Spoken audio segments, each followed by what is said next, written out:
La digitalización tiene dos efectos claros en nuestra vida: una ampliación considerable del acceso a información y un incremento del alcance de lo que se distribuye y comparte por allí. Estos dos elementos también se pueden verificar respecto de nuestro comportamiento. Lo que hacemos bien se potencia más, lo que hacemos mal también. Así, si buscamos incordiar, molestar a alguien, la efectividad que logramos en el mundo digital puede ser enorme. Y cuando hablamos de ideas políticas, la persecución puede ser letal. ¿Has sido perseguido por tus ideas en las redes sociales? ¿Alguien te ha incordiado o molestado por tu opinión política? ¿Sabes cómo defenderte? Hoy en Ruta CTI conoce más acerca del acoso digital por razones políticas o de ideas.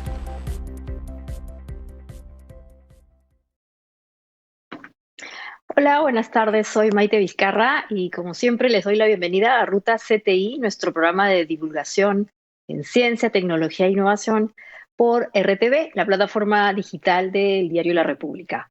Hoy vamos a tocar un tema muy actual y del que lamentablemente muchas personas públicas y no públicas se están viendo afectadas dentro de este entorno de polarización política que todavía estamos sufriendo en el Perú como consecuencia de unas elecciones muy sui generis, al menos de mi recuerdo histórico en el Perú. Y es el tema del acoso digital. Queremos saber cómo podemos enfrentar esta situación en el caso en que algunos nos hayamos visto afectados, sí o no. Y para eso también queremos pedirles que nos cuenten su opinión respondiendo a nuestra encuesta. Nos gustaría saber si ustedes han sido víctima o se han visto afectados por acoso digital. Esa es la pregunta de la encuesta para hoy.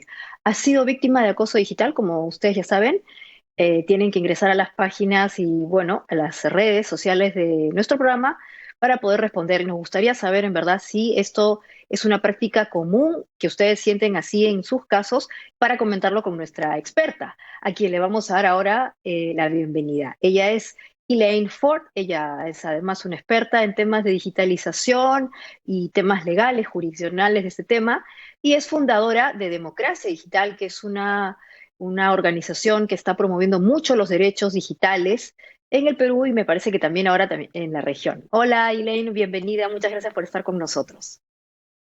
Maite, muchísimas gracias. Qué bueno estar acá en tu programa y en este espacio que me parece tan relevante, mira, sobre ciencia, tecnología e innovación, que como verás, realmente hay una carencia en nuestro país. Así que te felicito por esta iniciativa y la verdad que un placer estar acá. Una lástima, sí, tener que hablar sobre estos temas. Tú sabes que desde Democracia Digital siempre hemos hablado sobre las buenas prácticas digitales, pero ahora nos toca pues hablar sobre estos nuevos riesgos o desafíos que van surgiendo y que también son una amenaza para nuestra democracia y para nuestra convivencia ciudadana, ¿no? Exacto, Elaine, y justamente por eso quería entrar en tema contigo. ¿De qué manera podemos darnos cuenta si estamos siendo o no acosados o víctimas de acoso digital en función a nuestras ideas, a nuestras opiniones y en este caso específicamente políticas? Bueno, sí, en realidad la situación es compleja, tal como tú lo dijiste al inicio. Yo creo que nunca hemos vivido un escenario político con estas características, ¿no? Con esta hiperpolarización que yo le llamo así, que son tan dañinas pues para nuestra estructura democrática, ¿no? Vemos un escenario político muy hostil, ¿no? Que se ha conducido así, por supuesto, en los últimos meses, cada vez con más fuerza conforme nos hemos ido acercando a los resultados finales, ¿no? A la segunda vuelta en especial. Y además esto continúa, por supuesto, con más fuerza, ¿no? Pero por supuesto son las redes sociales los espacios idóneos para que esto se dé con mayor intensidad, para que esta confrontación que hay pues se dé con mayor fuerza y finalmente se convierta en un campo de batalla. ¿Y cómo nos puede molestar? O sea, ¿cómo son las formas que te diría que nos podemos sentir afectados realmente? Y de distintas formas, porque eso puede ser a través de la hostigación, ¿no? Estas formas de agredir, ¿no? Se dan también descalificando, se miente, se engaña, se distorsiona la realidad, se difama. Vemos también que se suplantan identidades, hay perfiles falsos que lo que generan es, por ejemplo, robar datos o robar identidad. Hay un término que se usa en inglés que es el frapping, y es donde terceros acceden a las cuentas, a las redes sociales, a nombre de la víctima y difaman a otros y usan términos ofensivos, generando pues una afectación a la reputación de esta víctima, ¿no? También lo que suele ser recurrente es la filtración de información sin consentimiento, es decir, que se difundan imágenes, videos, audios de las personas, ¿no? A través de una extracción de este contenido.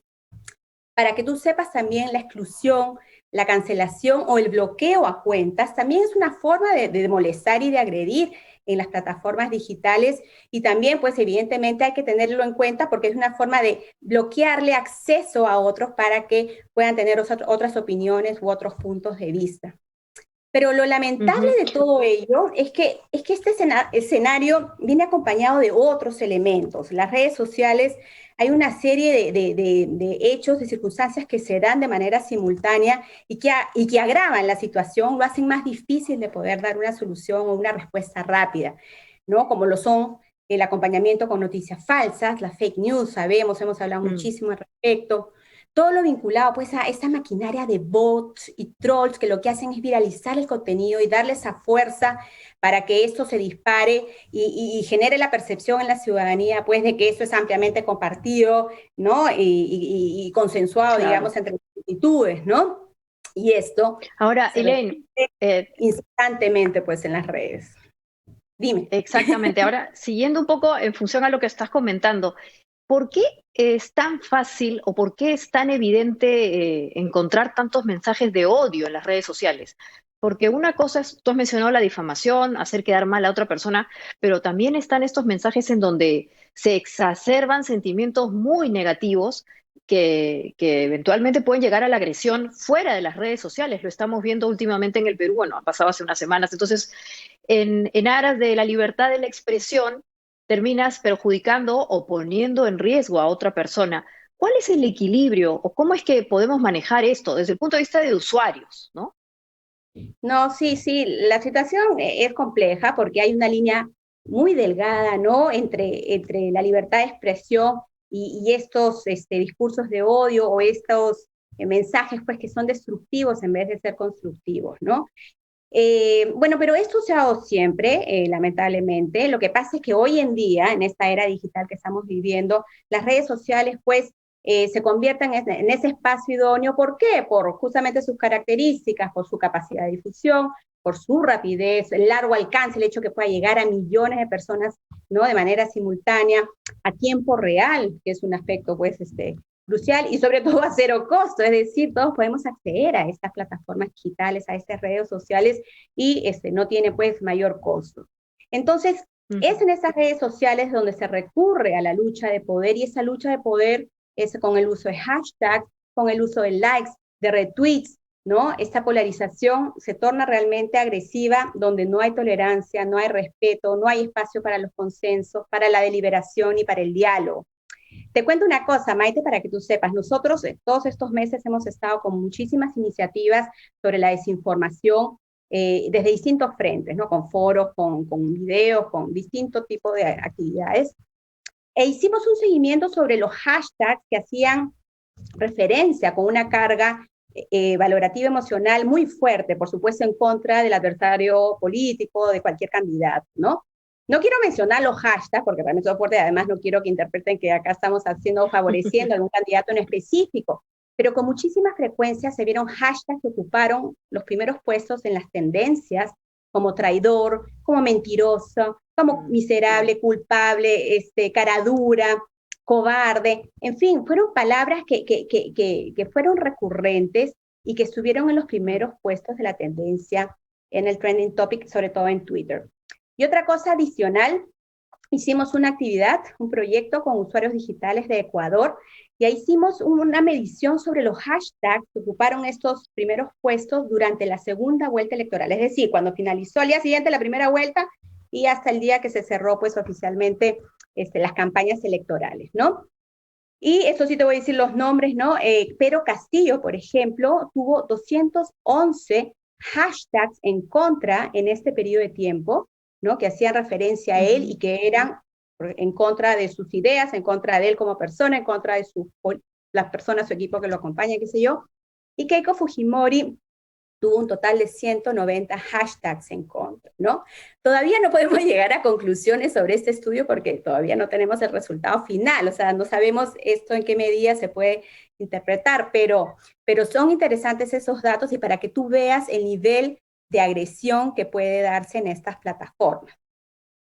Claro, y tú, Elaine, para los que nos están viendo, estás mencionando algunos términos que no necesariamente todos los conocen, pero esto del hashtag, son estos términos que se acompañan con el símbolo del numeral y que en efecto son un identificador de discurso. Cuando entramos a las redes sociales, sea Facebook o Twitter, y nosotros queremos crear una corriente de opinión, la identificamos con estos hashtags o estas palabras o términos que se identifican con el símbolo del número o de la almohadilla, que sería en España, ¿no? Y entonces, como bien dices tú, podemos discriminar en función al uso de ese indicativo cuánta gente está hablando en torno a ese tema o eventualmente quiénes, la procedencia, la edad, el género, es un dato muy relevante para poder justamente hacer curaduría de corriente de opinión.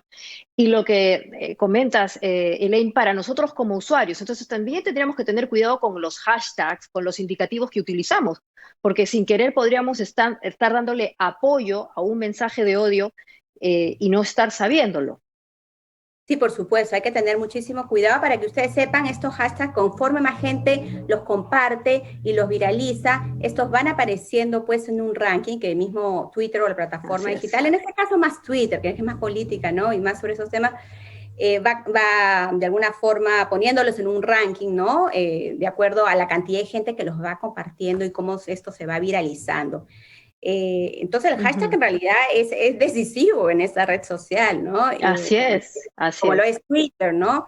Y por eso hay que tener mucho cuidado con el tipo de hashtag que se usa. Hay que ser muy responsable, sobre todo, Maite. Yo creo que falta mucho crear conciencia, sensibilización y educar en términos de lo que significa ser un ciudadano digital, ¿no? De pronto todos Así hemos, es. hemos llegado a usar todas estas plataformas digitales, ¿no? La pandemia además nos ha forzado de alguna manera a usarlas más rápidamente y más en cuanto a tiempo, ¿no? A tiempo destinado a esto. Y vemos que todavía hay gente pues que no actúa de la manera como debiera ser, menos en estos contextos políticos. Pero lo cierto es que también Sí. esto es una realidad no solamente del Perú, ¿no? Esto lo vemos en el mundo entero, es un gran desafío que atender y es propio de esta era digital que justamente pues es uno de los principales dolores de cabeza que tenemos que enfrentar. Sí, y ahora que tú comentas la responsabilidad de cada uno de nosotros como, en efecto, ciudadanos digitales, ese es un término cada vez más popular y en verdad real. Somos ciudadanos digitales, tenemos una serie de derechos como poder expresarnos, pero también hay obligaciones y una de esas obligaciones es saber usar bien estos medios. ¿Qué elementos de regulación hay en el mundo, Elaine? Tú nos podrías comentar si hay algunos países que han optado por regular esto, que es una medida drástica, ¿no? Pero o qué medidas se toman para tratar de ordenar un poco nuestra libertad en estos espacios, si es que es posible. Sí, claro, mira, la respuesta es compleja porque finalmente, bueno, yo no soy de las más fans de la regulación, siento que eso puede ser un riesgo también porque puede coaccionar otro tipo de libertades nuestras y frente a eso hay que tener muchísimo cuidado. Lo que sí, que nosotros siempre advertimos, hay una serie de elementos que hemos visto, ¿no? De situaciones que se vienen dando. En primer lugar, yo creo que la autorregulación es fundamental. Cuando digo autorregulación me refiero al discurso, ¿no? A la narrativa, pues, de justamente los políticos, sus partidarios, sus seguidores y los mismos partidos, ¿no? Es decir, deben tener mucho cuidado, deben actuar con mucha cautela justamente cuando están en esas plataformas, considerando que estos discursos van a llegar a múltiples personas de manera simultánea, ¿no? Entonces, la autorregulación es fundamental y no hemos visto eso en el último tiempo. Lo otro también que es importante son los esfuerzos que se vienen dando de las corporaciones de tecnología. Ellos tienen una gran responsabilidad en todo eso y en el último tiempo, justamente por los hechos que se han dado en otras latitudes, hemos visto que han reaccionado. ¿Ya? Igual, por supuesto, se les critica por la forma como han reaccionado, pero yo creo que es un buen paso el hecho de que ya actúen, por ejemplo, moderando contenido, generando advertencias, y para evitar la censura, muchas veces ellos cotejan la información con verificadores de hechos locales, ¿no? Para poder advertir, por ejemplo, de que ese contenido no es real o que está distorsionando la realidad. Entonces hay que también tener en cuenta todos esos esfuerzos que se vienen haciendo y además hacerle caso, ¿no? Si tú ves que hay una advertencia, que el texto puede ser difamatorio o lo que fuera, bueno, pues hay que tomarlo desde ese punto de vista, ¿no? Y bueno, a lo largo pues, de Entonces, ese tiempo, sí, dime, Maite. sí, sí, no. Entonces tenemos la autorregulación como una primera medida y en verdad es nuestra responsabilidad saber cómo manejar estas redes, a quién no apoyamos y también tener cuidado con los hashtags. Y vamos a ver, Elaine, ahora nuestra encuesta para saber cuántas personas se han visto últimamente afectadas por ese tema o sienten que lo están siendo. La pregunta es si habían sido víctimas de acoso digital, si sentían que los que nos ven habían sido víctimas de acoso digital y hay un 81% que dice que no, que bien, eso es muy saludable, mientras que un 19% piensa que sí han sido de alguna manera víctimas o que se han visto afectadas por sus ideas políticas o de otro tipo. Y entonces acá viene la pregunta más interesante, Elena. ¿Es posible que un algoritmo, porque has mencionado tú también que estas grandes plataformas comerciales, Facebook y Twitter son eso, son grandes negocios, ¿es posible que un algoritmo incentive los mensajes de odio? Bueno, sí, técnicamente yo creo que sí es posible, es muy factible que se dé, ¿no? Pero te cuento, yo considero que la tendencia a nivel global está la preocupación que está generando en las altas esferas internacionales, que justamente están viendo cómo se atiende de la mejor forma a estos nuevos escenarios que constituyen un desafío en la era digital. Por ejemplo, en septiembre del año pasado se redactó la hoja de ruta en el marco de las Naciones Unidas y a inicios de este año se estableció el nuevo envoy, el nuevo enviado especial para temas de tecnología, donde los temas de discursos de odio son un eje primordial en esta hoja de ruta sobre digitalización en tiempos actuales. Entonces, por ahí va la preocupación desde el Parlamento Europeo e instancias internacionales. También se ve la mejor forma cómo estos derechos humanos, nuestros derechos humanos, no se vean pues alterados o afectados justamente por las tecnologías digitales y se vienen dando pues espacios donde se discute y se analiza cuál es el efecto y cómo de alguna forma contrarrestarlo. Yo lo que creo es Perfecto. que la misma tecnología debiera servirnos para enfrentar estos retos de la mejor manera, ¿no? Hay que actuar frente a esos retos digitales, hay que actuar con la misma tecnología y que sean ellos los que nos ayuden a solucionarlo. Perfecto, vamos cerrando nuestro programa, Elaine, contigo y la última etapa del programa se llama caja de herramientas, instrumentos de herramientas digitales. Nos gustaría que tú nos ayudes con este segmento y queríamos pedirte desde tu experiencia, obviamente desde tu expertise, que nos des dos sugerencias para identificar cuándo estamos siendo víctimas de acoso digital. ¿Cuál sería el primer elemento que nos debería llevar a pensar que nos están incordiando o molestando por nuestras ideas? Dos, para poder compartirlo con nuestro público. Por supuesto, cuando alguien te molesta, te hostiga, te persigue sin tu consentimiento, ¿no? Eso hay que tenerlo muy en cuenta. Eso es como un primer hecho. Sabemos, por supuesto, que siempre ha sucedido, pero en la era digital las redes sociales propician a que a esto se dé pues con mayor facilidad y que se propague con mayor rapidez. Por tanto, hay que tener mucho cuidado. Ujú. Y eventualmente, si alguien se siente víctima de esto, podría acudir a tu organización para que se reciba algún tipo de apoyo. Por supuesto, yo creo que es un tema, mira, después de lo que hemos vivido en estas elecciones, creo que nos vamos a tener que sentar a reflexionar y a poner algunos límites básicos, ¿no? No hablamos de regulación, ojo, pero sí ciertos límites que sean la pauta para una convivencia saludable en el entorno Más sana. digital. Ujú. Y yo creo que esos van a ser los próximos pasos, Maite, porque eso, como te digo, también es una preocupación no solamente a nivel nacional, sino en el mundo. Entonces hay que tener muy en cuenta esto. Por supuesto, nosotros desde Democracia Digital siempre estamos abiertos, tenemos muchas iniciativas y siempre los invitamos a todos a que participen. Eh, si ustedes se sienten realmente hostigados, perseguidos, acosados, yo creo que lo principal es reportar en la misma red social, porque ellos están actuando, ellos están tomando medidas. Entonces, tienen que reportarlo ahí mismo. Y si esto continúa, persiste y se torna pues ya totalmente agresivo, yo creo que ahí tienen que dar un paso adicional, que es atendiendo a las autoridades policiales o fiscales, ¿no? Fiscalía de nuestro país. Estupendo. Mil gracias, Elaine, por esta charla y espero que podamos vernos en otra ocasión, otra vez aquí por Ruta CTI. Gracias. Por supuesto, Maite, muchísimas gracias. Un gusto. Adiós. Adiós, igual, chao. Bueno, ya sabemos, si estamos siendo víctimas de acoso digital, es muy simple saberlo. Estos mensajes que te molestan, que te insultan, el uso de los epítetos, y estos son además muy reiterados, son constantes. La sugerencia de Elaine era interesante, reportarlo a la misma red social. Y si esto no tiene una respuesta, que es muy extraño, porque hoy, en efecto, desde el expresidente americano Donald Trump, ahora cualquier ser humano, incluyendo gente de ese nivel de poder, puede llegar a tener un nivel de control de estos espacios digitales, así que estemos atentos porque nosotros también podríamos vernos afectados por la propia red social, en el sentido en que puedan temporalmente bloquear esa cuenta. Nos vemos en una semana más, compartan este programa, que ha sido muy útil para saber cómo comportarnos adecuadamente y seguir disfrutando de la libertad en Internet. Hasta una semana, adiós.